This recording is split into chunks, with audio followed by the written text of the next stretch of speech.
joining me tonight and again taking out time is Dr. BD Ashthani. He's the medical superintendent of Safdarjung Hospital. He's the man responsible really for looking after this young girl who's become the symbol of so much more really. Dr. Ashthani, tell us today what is her condition. I mean, I remember 24 hours ago doctors were glum, but today we know that she's fighting for her life. Yes, yes. Sonia, hello. Hello, Dr. Ashthani. Sonia, first let me tell you that though we see approximately 6 to 8 cases of assaults on women being referred to us every month, and approximately 60 to 80 cases of rapes and sexual assault cases referred to Safdarjung Hospital, which is one of the biggest hospitals in the country. But this is one of the most heinous assault that we have ever encountered. So the immediate task before the medical team was to provide medical emergency care on 17th night, and that was the emergency operative intervention was done. And today we have done the elective operation, the abdominal exploration, and I don't want to describe the entire findings, but suffice it to say that she has received extensive injuries around genitalia and abdomen, especially intestine, and she withstood the operation very well today also, and her basic parameters, vital parameters like blood pressure and the pulse rate and urinary output are within the normal range. But we have to still wait and watch for the next 48 to 72 hours are very critical. The plus points are that she is young, her kidneys are functioning as all right as of now, respiratory functions are all right, and brain and heart functions are all right. But she is almost without intestine at the moment, because of the extensive damage and loss and subsequent gangrene, which was surgically removed. And well, we hope that she will withstand this particular critical period, and subsequently we can think of stabilizing her. We know, sir, that she was writing to her father, that today she's apparently spoken with her mother and brother. Is there anything you can tell us about that?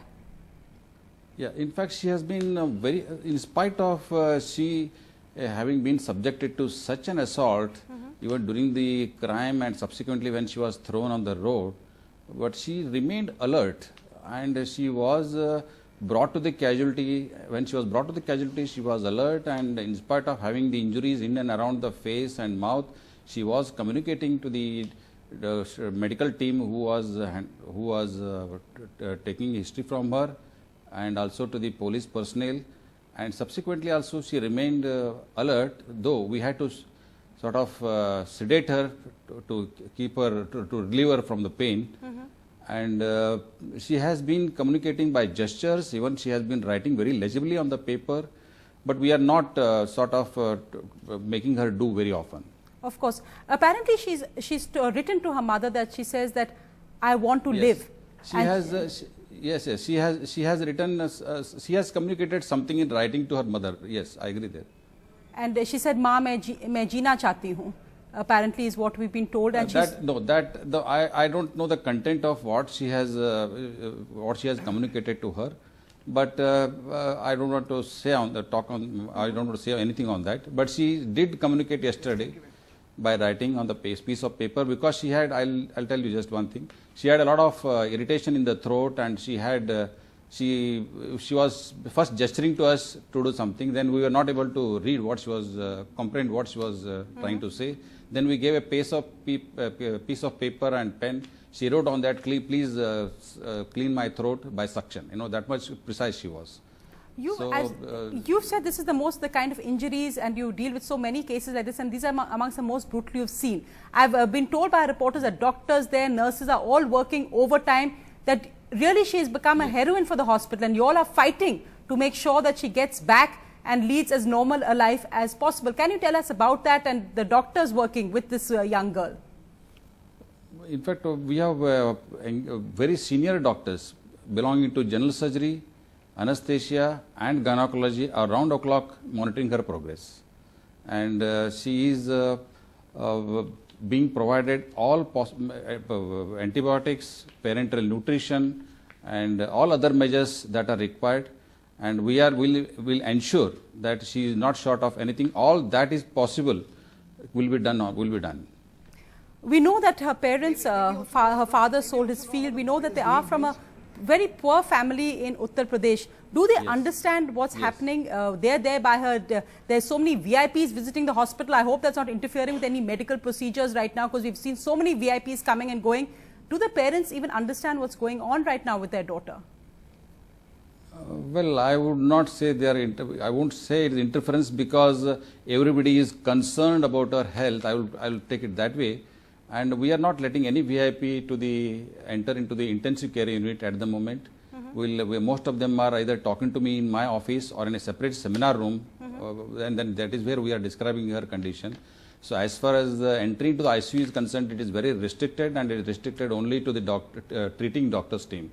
That is, and as far as the parents are concerned, they are hailing from Balia, I suppose, Balia district, but they are here in Delhi since quite some time.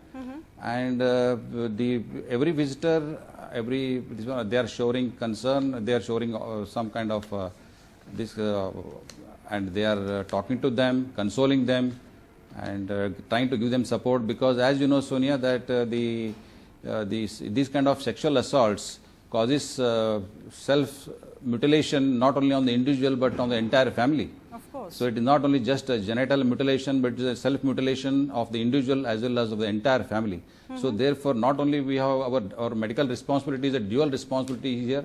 On one side, we have to manage offer the medical services. On the other hand, we have to provide psychological support and instill confidence not only in the individual victim but also to their family members. Dr. Ashthani, as I said, we're glad that she's fighting. Are you impressed with her fighting spirit? A young girl who's gone through so much. Are you amazed by how she is still fighting to get back to life? I must say, I'm really amazed, and she is showing extraordinary fighting spirit. No doubt about it. Sonia, can we also know how that boy is doing, please? How is the boy? He was beaten brutally with an iron rod, but I hear he's discharged. Dr. Ashthani? Yeah. He had a very trivial injuries on his head and other parts of the body, and he was provided first aid treatment, and then subsequently he was discharged. I think it is he who is the main source of providing information to the public, to the police, as I understand. Dr. Ashthani, thank you so much for joining me tonight. Again, a busy time for you. Thank you very much for joining me tonight.